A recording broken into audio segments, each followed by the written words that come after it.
Hello students. Students, in today class we are going to discuss another important and interesting topic, that is nationalism in India. तो students ये देखिए कि nationalism होता क्या है. What do understand by the term nationalism. देखिए nationalism जो है इंडिया के अंदर 19th सेंचुरी का कंसेप्ट है. मॉडर्न इंडिया में जब हम नेशनलिज्म की बात करते हैं तो it's a concept of 19th century India, और ये कहीं ना कहीं कनेक्ट है कॉलोनियलिज्म से. कॉलोनियलिज्म से ये कनेक्ट है. अब ये कॉलोनियलिज्म क्या होता है? कॉलोनियलिज्म का मतलब होता है स्टूडेंट्स, जैसे इसमें आप समझ लीजिए जैसे दो कंट्रीज़ हैं, country a and country b. Country a is a very powerful country है, उसके बाद वो डेवलप्ड कंट्री भी है और रिच कंट्री है. बी जो है वो एक वीक कंट्री है, लेस डेवलप्ड कंट्री है और पुअर कंट्री है. जैसे ए को आप मान सकते हैं यूके था, इंग्लैंड ब्रिटेन था, और बी जो था वो इंडिया था. तो ए ने बी को अपनी कॉलोनी बना लिया और इनके जो रिसोर्सेज थे उन सब रिसोर्सेज को अपने फ़ायदे के लिए यूज़ किया. तो बी का यानी कि इंडिया का तो कम्प्लीटली एक्सप्लॉयटेशन होता रहा.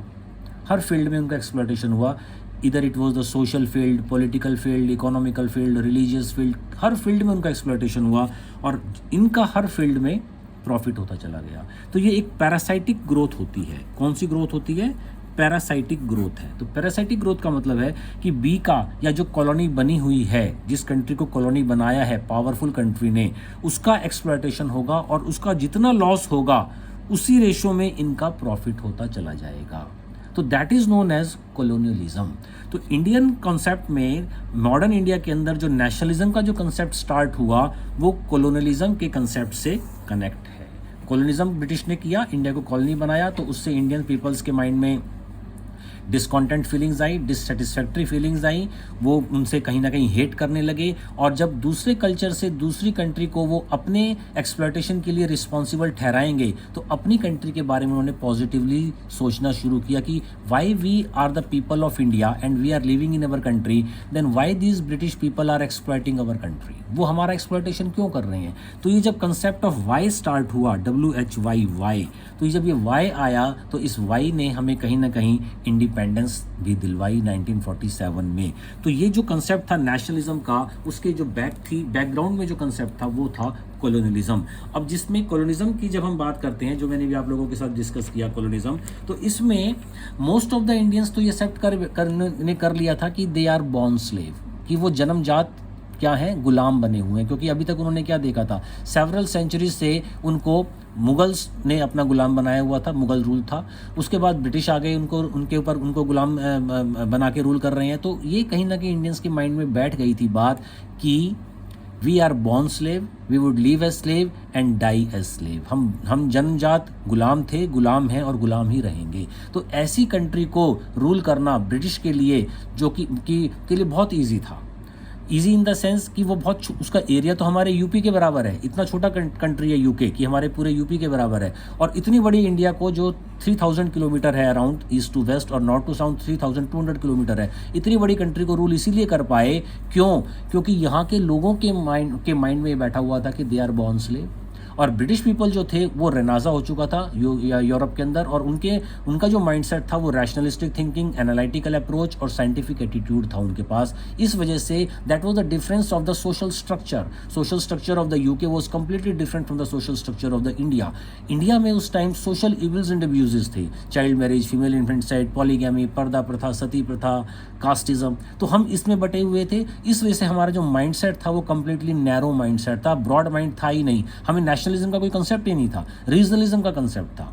ट्रांसपोर्ट एंड कम्युनिकेशन होता नहीं था, बहुत इसमें घोड़ा गाड़ी हो गई या बैलगाड़ियाँ हो गई, तो ये ट्रांसपोर्ट एंड कम्युनिकेशन था. तो इस वजह से इंडियंस को तो पता ही नहीं था कि India east to west, north to south कितना बड़ा है. लेकिन all the 5 fingers are not equal.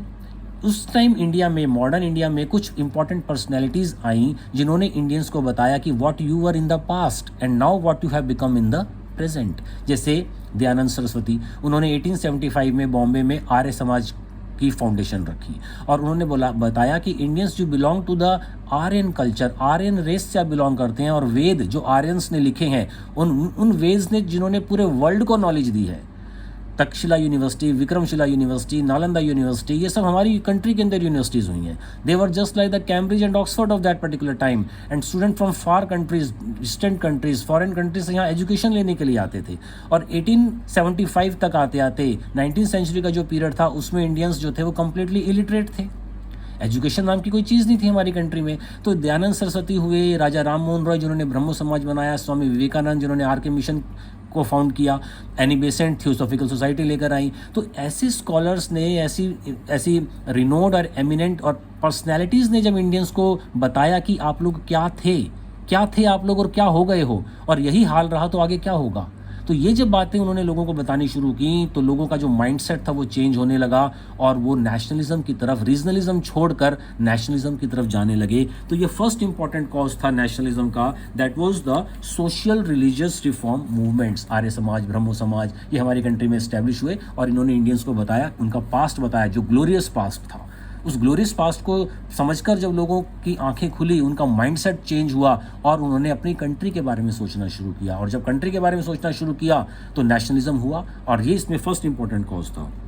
Second important cause जब हम डिस्कस करते हैं इसमें, that is the political unification of the country. तो ब्रिटिश के आने से पहले हमारी कंट्री के अंदर पॉलिटिकल यूनिफिकेशन की अगर हम बात करते हैं तो that was in the time period of ancient India also. Chandragupta Maurya, Ashok, medieval और हर्षवर्धन, मेडिवल इंडिया में अकबर, इन लोगों ने कंट्री को पॉलिटिकली यूनिफाइड किया। लेकिन मॉडर्न इंडिया का जो टाइम है, जब ब्रिटिश पीपल यहाँ पर आ रहे हैं, तो उस टाइम पॉलिटिकल यूनिफिकेशन हमारी कंट्री में नहीं था। Rather particularly after the death of Aurangzeb, India जो था वो डिवाइड हो गया था, और छोटी छोटी स्टेट्स में डिवाइड था। तो उसका ब्रिटिश पीपल ने पूरा फ़ायदा उठाया, और कंसेप्ट ऑफ पॉलिटिकल यूनिफिकेशन जब नहीं था तो उन्होंने कंट्री को कहीं ना कहीं पॉलिटिकली यूनाइट किया। यूनाइट उन्होंने किया था अपने फ़ायदे के लिए। उनके पास पूरी कंट्री को एक गवर्नर जनरल रूल कर रहा है अब, और उन्होंने ट्रेन चलाई, रेलवे स्टार्ट किया। तो इससे इंडियंस को एक फ़ायदा क्या मिला, एक बाय प्रोडक्ट क्या हुआ कि ब्रिटिश का तो फ़ायदा था ही डेफिनेटली, लेकिन इंडियंस को उससे ये पता चल गया, ट्रेन से, कम्युनिकेशन से, कि इंडिया एक छोटी कंट्री नहीं है, एक रीजन नहीं है। जो अभी तक वो सोचते थे कि इंडिया को, उनको पता ही नहीं था एक्चुअली कि इंडिया है क्या। लेकिन जब वो जाने लगे एक जगह से दूसरी जगह, तो कहीं ना कहीं जो पॉलिटिकल यूनिफिकेशन जो ब्रिटिश ने दिया, ब्रिटिश ने इंडिया को बताया, इनडायरेक्टली ही बताया, पता चला हो इंडियंस को कि इंडिया इतनी बड़ी कंट्री है। जब उनको पता चलने लगा कि India is such a vast country, तो उनके माइंड में नेशनलिज्म का कंसेप्ट आया। तो पॉलिटिकल यूनिफिकेशन जो था, that also plays a very much important role in the nationalism in India. Third important point जो है, that is the economic exploitation. तो इकोनॉमिक एक्सप्लॉयटेशन को जब हम देखते हैं स्टूडेंट्स, तो इकोनॉमिक एक्सप्लॉयटेशन की जब हम बात करते हैं तो that also important for the cause of this nationalism.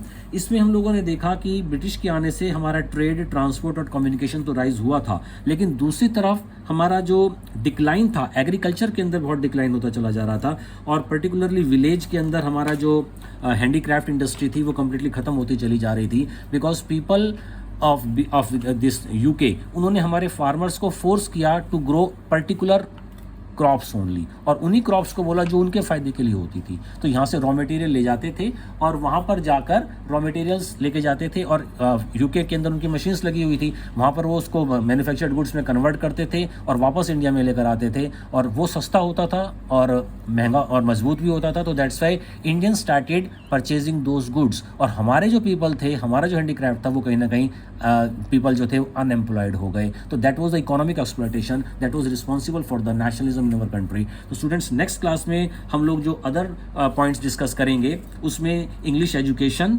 Role of press, racial discrimination, political associations, Lytton policies, Ripon policies and Curzon policies, इनको हम डिस्कस करेंगे नेक्स्ट वीडियो में। तो आज की इस वीडियो को आप लाइक करें, शेयर करें और चैनल को सब्सक्राइब करें। Okay students, thanks.